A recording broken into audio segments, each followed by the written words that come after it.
Hi, I'm Harvey Oyer, author of the Adventures of Charlie Pierce children's book series.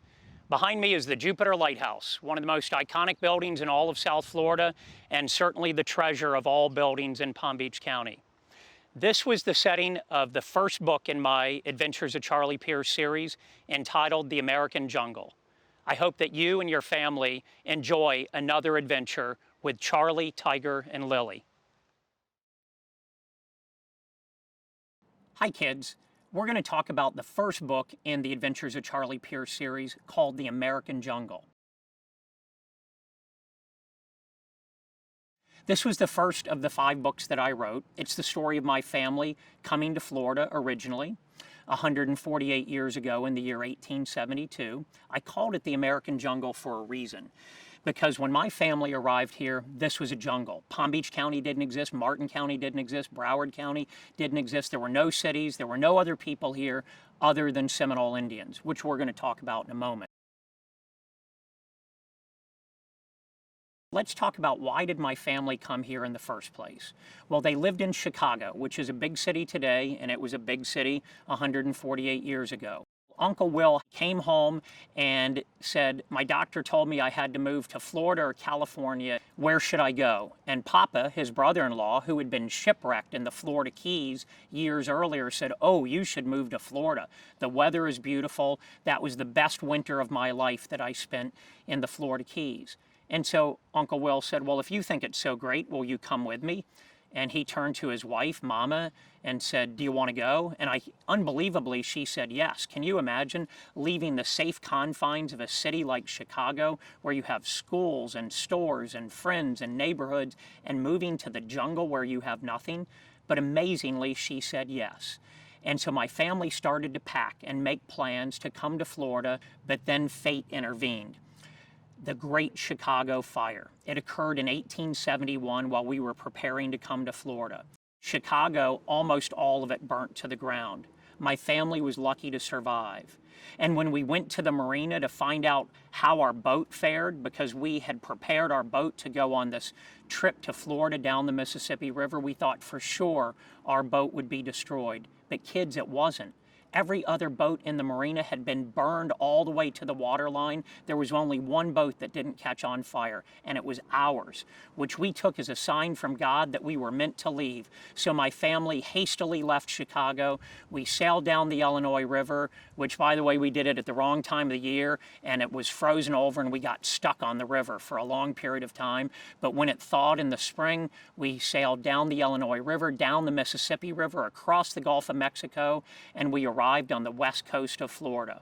And we sold our boat, and then we went across Florida by train to Jacksonville, which is at the top of Florida. And then we came down the coast and we started our life in Florida on the banks of the Indian River at a place today known as Fort Pierce. But kids, we weren't there long, and something bad happened. One day when Mama, Papa, and Charlie were outside working, our house caught on fire, and we couldn't put the fire out. There was no fire department to call. We did the only thing we could do. We threw buckets of water on it as fast as we could, but they couldn't stop the fire, and our house burned down, and we lost everything we had, which wasn't much, by the way. We were really poor. So there they were, stuck in the American jungle, literally with only the clothes on their back, wondering, where are we going to go? What are we going to do? Fortunately, a boat came up the Indian River, and the boat captain stopped, and he saw what a terrible situation my family was in. And he said, hey, I just came from south of here, from a place called Jupiter, and they have a light there. And they said they need a new assistant keeper for that light. Would you be interested in the job, Mr. Pierce? And Papa said, oh boy, would I. Would you please turn your boat around, take us down to the river to this place that you call Jupiter? And fortunately, the boat captain did, and he loaded us in his boat, and he brought us down the Indian River, and we landed at the Jupiter Lighthouse. And Papa applied for the job of assistant keeper of the lighthouse. By the way, kids, he had no qualifications whatsoever to be a lighthouse keeper, but I think he was the only guy applying for the job. After all, we were in the middle of the American jungle. There was no one else here that wanted the job. So the keeper of the lighthouse, a man named Captain Armour, very kindly gave Papa the job. So there was a keeper and 2 assistant keepers. The keeper was Captain Armour. The other assistant keeper, his last name was Carlin, Mr. Carlin. And the public beach park in Jupiter is named after him. So that is what brought my family to Jupiter, which many, many years later would become part of Palm Beach County once Palm Beach County was created. And that is really where my book, The American Jungle, starts to take place in Jupiter. It's also where Charlie met his childhood friend who became his best friend for his lifetime. His name was Tiger Bowlegs, and Tiger was a Seminole Indian, and I want to tell you how it happened. About a week or 2 after we arrived at the lighthouse, 2 canoes full of Seminole Indian men came down the Loxahatchee River, where there was a large Seminole Indian village, and they landed at the lighthouse. It was our first opportunity to meet them. We were afraid of them. Something remarkable happened. This young Seminole Indian boy named Tiger Bowlegs, Tiger stepped forward and he extended his hand in an act of friendship towards Charlie. And much to Papa's surprise, Charlie wasn't afraid either. He stepped forward and he returned the handshake. And kids, this was the start of their friendship. A friendship that lasted a lifetime. They didn't even speak the same language. Charlie only spoke English. Tiger spoke the Seminole language. It's called Miccosukee. So they had to learn each other's language and learn each other's culture, but they did. And they became best friends. And it eventually caused their mothers to become friends and then their fathers to become friends. Isn't that a remarkable story? So that's how they became friends. And they went on these great adventures together.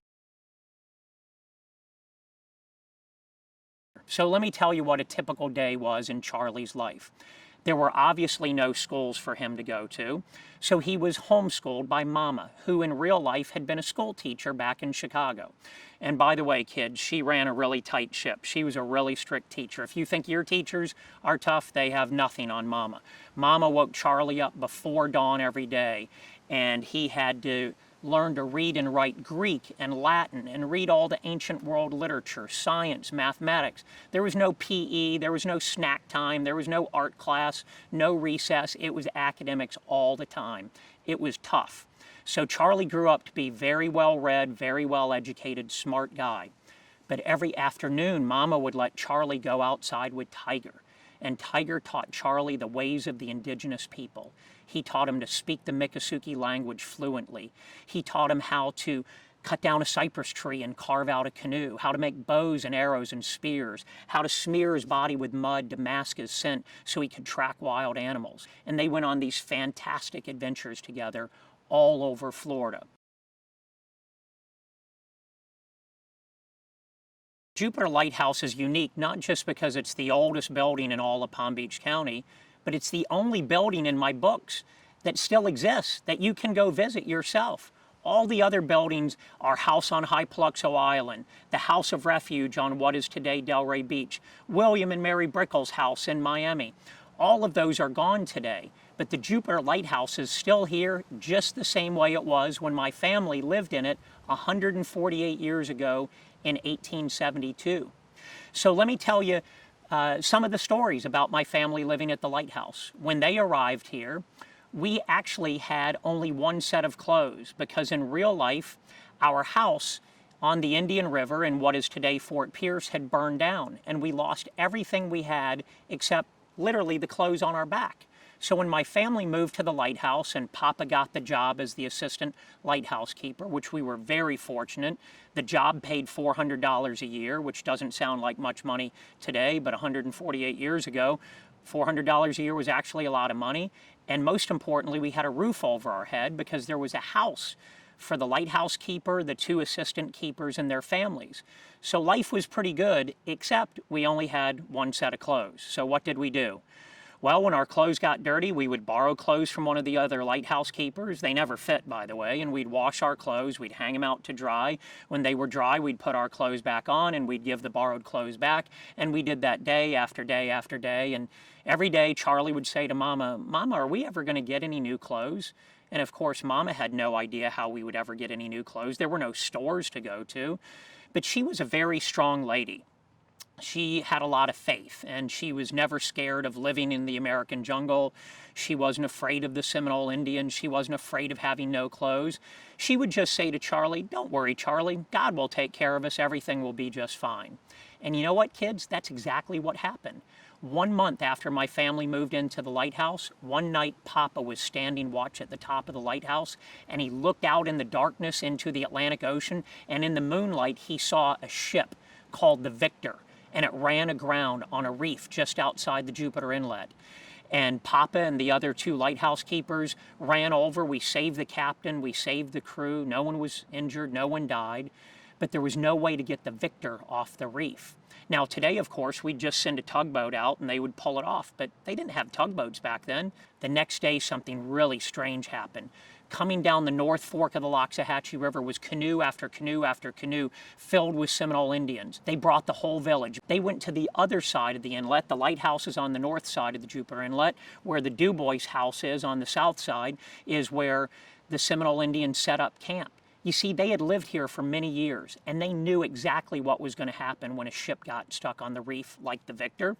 That eventually Mother Nature, with her big pounding powerful waves, would break open the ship, and everything on her inside, called her cargo, would be free for the taking. So they just waited patiently. We didn't know what they were doing. We were just staring at them across the inlet. After many days had passed, eventually Mother Nature, with her big pounding powerful waves, broke open the Victor, and on an incoming tide, all of her cargo was washed into the Jupiter Inlet. It was a free-for-all. Everyone was grabbing everything as fast as they could. The very first box that Papa grabbed, when he got it to shore and opened it up, it contained reams of fine linen and fine silk, the 2 most expensive materials there were. The second box that he grabbed, it was a sewing machine. So think about that. My family went from having almost no clothing to the finest clothing they would ever own in their lives, with all of this beautiful linen and silk material and a sewing machine for Mama to make clothes for my family. So kids, that was in the year 1872 that my great-great-grandfather Papa plucked the sewing machine out of the Jupiter Inlet. 100 years later, in the 1970s, when I was a young kid in elementary school, my grandmother was still using that same sewing machine to make my clothes 100 years later. Isn't that a cool story? Kids, do you want to see a picture of my family in real life? This is a photo of my family at our house on High Paluxo Island. You can see our house. This is not our original house. Our original house was made of shipwreck timbers, and it had a palmetto frond thatched roof like a Seminole Chickee hut. But as our house grew over time, we eventually had roof shingles and our house got bigger. And I want to show you who's in this photo. This is Mama and Papa in real life. You can see they're getting older. This is Charlie. This is Lily, and these 2 men are not relatives of mine, but they were friends, and they were both Barefoot Mailmen. There were 9 Barefoot Mailmen in history, and kids, you're looking at 3 of them at one time. Charlie was a Barefoot Mailman, Mr. Hamilton was a Barefoot Mailman, and Mr. Garnett was a Barefoot Mailman. And in fact, you know 2 more, because Guy and Louis Bradley, who are in my book, The Last Egret, they were Barefoot Mailmen. So you actually know 5 of the 9 Barefoot Mailmen. But the most famous of the Barefoot Mailmen was this one. His name was Ed Hamilton, and he became famous for the wrong reason. In real life, in October of 1887, he disappeared in the line of duty, vanished off the face of the earth, never to be seen or heard from again. One of the great unsolved mysteries in Florida's history. We have no idea what happened to him. What Charlie thinks happened to him is that he was eaten by alligators trying to swim the mail across the Hillsborough River Inlet in what is today Broward County. But we'll never really know what happened to him. But unfortunately for Charlie and this man, Andrew Garnett, they had seconded Mr. Hamilton's contract. So when Hamilton signed his contract with the Postal Service, he had to have 2 other people sign it as seconders, which meant if he was ever sick or couldn't carry the mail, these other 2 guys agreed to do it. Well, Charlie and Mr. Garnett certainly did not expect Hamilton to disappear, but when he did, they had to make good on the contract. So both of them were farmers, and they would take turns. One week One would watch both farms and the other would carry the mail. The next week they would reverse that and the other one would carry the mail. So that's how my Uncle Charlie became one of the Barefoot Mailmen. He was actually the Barefoot Mailman the least amount of time. He just fulfilled the remainder of Hamilton's contract. By the way, this is the only known photograph of the most famous of the Barefoot Mailmen, Ed Hamilton. So look closely. You're looking at 3 Barefoot Mailmen and the only known photograph of Hamilton. I'm here at the Jupiter Lighthouse, and I want to show you something unique. This is a Seminole Chickee. A Chickee is a structure that the Seminoles lived in. The Seminoles actually built this one. In fact, you can come with your family and visit. But I want to show you this elaborate weaving that they do with palmetto fronds. That's how they made roofs back then. They didn't have roof shingles the way we do today. So they used a native material that they have. There's lots of them. They're palm fronds. And they'd cut them down while they were green. And they would weave them together. And it's beautiful to look at, but it's very practical. Not a drop of water comes in. Now, we had a problem when we built our house on Hypaluxo Island in 1873.